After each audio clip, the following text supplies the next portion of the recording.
Hi Warrior with an A not an O. Kembali lagi aku cerita-cerita, bukan cerita sih, mungkin lebih ke latihan bareng lagi mengenai wawancara beasiswa S1. Semoga contoh wawancara ini bisa membantu kalian dalam menjawab pertanyaan-pertanyaan wawancara nanti. Aku yakin mungkin pertanyaan-pertanyaan bisa jadi berbeda, tapi ini mungkin untuk supaya latihan, supaya kalian gak terlalu tegang, gak terlalu khawatir. Ya, semoga harapannya kalian bisa melalui wawancaranya dengan sebaik mungkin. Jangan lupa untuk nanti tarik nafas dulu, minum dulu. Terus yang paling penting adalah meminta dukungan dan juga berdoa sih teman-teman. Dan kita langsung check it out aja kali ya, gimana wawancaranya. Here we go. Selamat siang, perkenalkan nama saya Yosefin Misharasari, biasa dipanggil Yomi, singkatan dari Yosefin Michelle. Saya merupakan mahasiswa jurusan Hubungan Internasional dengan minor Organisasi dan Pemberdayaan. Saat ini saya sedang aktif mengembangkan organisasi saya Kasih Balik dan juga mengikuti beberapa aktivitas di kampus seperti penelitian, jadi asisten peneliti dan juga tergabung dalam himpunan mahasiswa Hubungan Internasional. Kelebihan yang saya miliki adalah tekun dan juga mudah untuk bersosialisasi.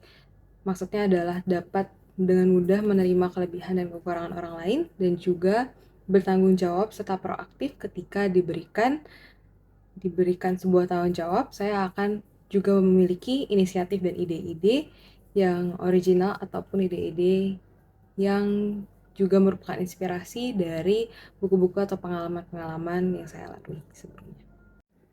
Sedangkan kekurangan saya adalah saya mudah lupa terhadap sesuatu yang berjangka pendek. Maka dari itu, cara untuk mengurangi kekurangan itu adalah dengan saya menulis apa yang merupakan tanggung jawab saya, sehingga nantinya saya juga ingat kembali dan bisa dibaca kembali dari note saya. Dan saya juga kadang juga panik. Dari panik itu sebenarnya juga mendorong saya untuk lebih tidak menggampangkan atas tugas ataupun kewajiban yang harus saya lakukan. Tapi untuk mengurangi rasa panik ini, biasanya saya menggunakan metode STAR, yaitu Stop, Thinking, Assess, dan Respond, supaya saya lebih mengetahui apa yang saya pikirkan dan saya rasakan. Seperti yang saya sudah jelaskan juga sebelumnya, saya cukup mudah bersosialisasi, tapi jika nanti saya mungkin dipertemukan dengan orang yang sangat berbeda dari mungkin personality saya, mungkin saya bisa mencoba untuk membuka diri untuk menerima perbedaan terlebih dahulu, karena menurut saya memang perbedaan adalah keharusan dalam sebuah proyek ataupun kegiatan. Karena mengapa? Karena pasti akan membutuhkan banyak perspektif dan pikiran yang berbeda-beda untuk keberlangsungan kelancaran acara atau kegiatan tersebut. Menurut saya sangat tertarik sih dengan kegiatan offline ataupun online yang disediakan oleh Jarum Beasiswa Plus, karena saya juga udah cek-cek juga dari Instagram Jarum Beasiswa Plus. Ada beberapa kegiatan yang menurut saya pengen banget ikut, contohnya misalnya lomba menulis atau lomba internasional gitu MUN. Harapannya nanti jika memang saya diterima, saya ingin sekali untuk mengikuti kegiatan-kegiatan tersebut.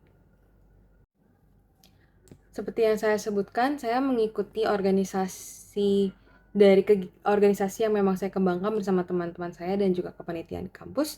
Rencananya adalah supaya saya bukan hanya mendapatkan pengetahuan secara hard skill aja, tapi juga mendapatkan soft skill dan juga bagaimana saya juga bisa memberikan kembali kepada sekitar saya. Jadi bukan hanya pengetahuan untuk diri saya sendiri, tapi bagaimana saya juga bisa menggunakan pengetahuan ini untuk disebarkan, untuk diberikan pada orang-orang lain yang juga sama membutuhkannya seperti saya. Menurut saya, semua kandidat pasti berbeda dan unik. Tapi yang membuat saya unik adalah bagaimana saya selalu tekun atas apa yang saya inginkan. Saya merupakan orang yang idealis, dan ketika saya ingin mencapai sesuatu, biasanya saya akan benar-benar merencanakan terlebih dahulu bagaimana cara untuk mencapai tujuan tersebut, dan jika saya gagal, saya mungkin bisa bersedih terlebih dahulu atau mungkin beristirahat terlebih dahulu, tapi itu tidak menghentikan saya untuk mencapai objektif saya. Contohnya adalah seperti misalnya saya ingin mencapai untuk bisa mendapatkan beasiswa untuk S1 ini. Kegiatan pengemas yang menarik menurut saya mungkin bisa disesuaikan dengan apa yang sedang situasi yang terjadi saat ini. Misalnya contoh terkait dengan pendidikan inklusif untuk anak-anak difabel supaya mereka bisa mendapatkan pendidikan yang sama baiknya dengan anak-anak non difabel, contohnya seperti itu. Atau mungkin tentang kesetaraan gender. Sebenarnya banyak hal, tapi dua hal itu yang menurut saya yang paling menarik untuk diri saya sendiri gitu. Dan harapannya nanti ke depannya bisa kerjasama dengan teman-teman Beswan lainnya. Ini adalah pertanyaan yang sangat menarik sih. Jujur kalau saya sendiri, saya punya harapan supaya saya bisa berkontribusi dalam pendidikan di Indonesia, terutama untuk anak-anak difabel dan non-difabel, supaya mereka bisa sama-sama merasakan pendidikan yang setara dan berkualitas. Rencana 1 sampai 5 tahun ke depan, kalau dari diri saya sendiri, saya pengen banget untuk S2. Saat ini kan saya udah semester 4, jadi saya ingin untuk cari-cari research lagi S2 yang lebih detail lagi, karena saya ambil jurusan hubungan internasional. Saya ingin lebih fokus lagi ke jurusan pendidikan, supaya harapannya saya nanti ke depannya bisa bekerja di organisasi internasional dan mengaplikasikan apa yang sudah saya pelajari di S1 dan juga nanti jika saya dapat S2 juga. Kalau misalnya kontribusi menurut saya sama seperti tadi, tetap di bidang pendidikan. Untuk mungkin 1 sampai 2 tahun ke depan saya akan fokus untuk riset bagaimana pendidikan Indonesia saat ini yang juga akan disesuaikan dengan skripsi saya nanti. Lalu saya juga akan riset tentang universitas yang ingin saya tuju, universitas mana yang memang yang terbaik untuk jurusan pendidikan supaya nantinya saya juga bisa aplikasikan di Indonesia. Dan untuk 5 tahun ke depan saya harap saya bisa menjadi konsultan untuk pendidikan inklusif di Indonesia di sebuah organisasi internasional di Indonesia. Pertanyaan yang sangat menarik menurut saya, karena saya sendiri kalau misalnya di kampus juga sering ada kerja kelompok, tapi biasanya yang saya lakukan ketika ada teman saya yang tidak dapat hadir adalah saya fokus dulu dengan teman-teman yang bisa hadir, karena cukup sulit untuk menyetujui, untuk menyepakati waktu supaya semuanya bisa datang. Jadi fokus dengan yang sudah datang, yang bisa datang terlebih dahulu, dan untuk yang tidak bisa datang, untuk saya dan juga teman-teman yang lain sudah datang, lu tidak lupa untuk memberitahukan kepada dirinya bahwa terdapat pembagian tugas seperti ini. Dan sebagai ketua saya juga harus adil dalam pembagian tugasnya supaya semuanya tidak ada yang berat sebelah, seperti itu. Prinsip hidup yang saya pegang adalah I'm a warrior, WARRIOR, not a warrior, WORRIER. Jadi saya akan tetap terus berjuang meskipun saya gagal.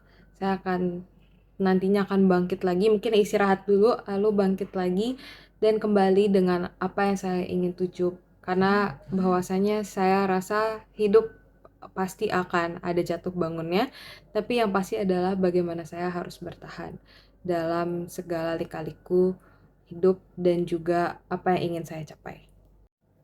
Terima kasih banyak Bapak Ibu atas kesempatannya saya untuk bisa hadir udah sampai di tahap wawancara ini. Semoga jika saya nanti terpilih menjadi salah satu Beswan Jarum, harapannya adalah saya bisa berkontribusi untuk menjadi salah satu Beswan yang sesuai dengan kelebihan saya, tekun, bertanggung jawab, dan bisa memberikan untuk sekitar saya, bukan hanya untuk diri saya sendiri, tapi untuk sekitar saya, supaya sekitar saya juga bisa bersama-sama berkontribusi untuk memajukan misalnya pendidikan, kalau misalnya saya pendidikan di Indonesia, supaya ke depannya bukan hanya kami mendapatkan pengetahuan saja, tapi kami bisa memberikan pengetahuan tersebut ke sekitar kami. Mungkin saya ingin bertanya tentang kegiatannya sih, Bapak Ibu.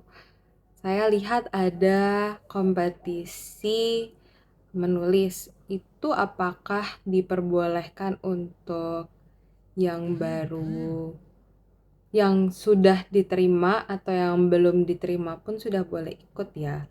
Itu sih. Dan Mungkin nanti ke depannya apakah semua perlombaannya itu boleh diikuti atau hanya beberapa perlombaan aja yang boleh diikuti gitu. Terima kasih.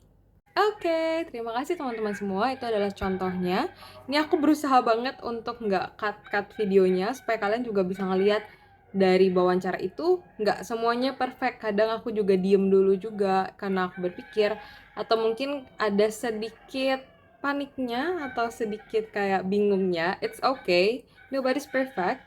Tapi ini adalah salah satu contoh wawancaranya dan beberapa jawabannya juga aku sempat pakai juga waktu pas aku wawancara Jarum Beasiswa Plus. Jadi best of luck ya teman-teman semua. You're a warrior, not a warrior.